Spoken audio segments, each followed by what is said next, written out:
In this video we're going to be looking over the Sears TLS 35mm film SLR camera body, and I just wanted to do some testing on it to hopefully satisfy what you would want to see if you were holding it in your hands. And so I'm going to step down through the shutter speeds here. Here's at 1/1000th, 1/500th, 1/250th, 1/125th, 1/60th, 1/30th, 1/15th, 1/8th, 1/4th, 1/2, 1 full second. Little sluggish there, I think. Let's listen to that again. And then the bulb setting,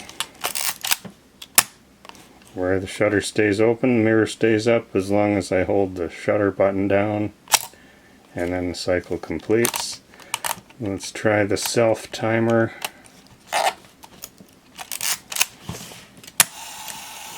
Mirror goes up and then the shutter will fire when the timer gets to the top.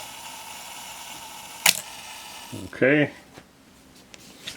so let's open up the back here. We do that by pulling up on the film rewind crank, and we can see here inside everything looks pretty good. That's you saw the film transport go there and the shutter operate there.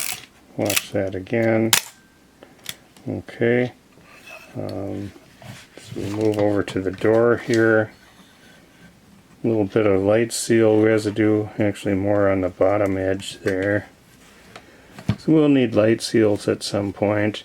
The other thing that I noticed was I did try putting in a battery in the compartment down here, and I could not make the light meter work right.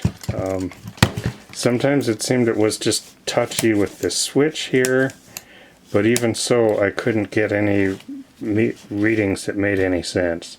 So figure that the light meter needs work, and if you use this camera you'd want to use it without that and just a separate meter.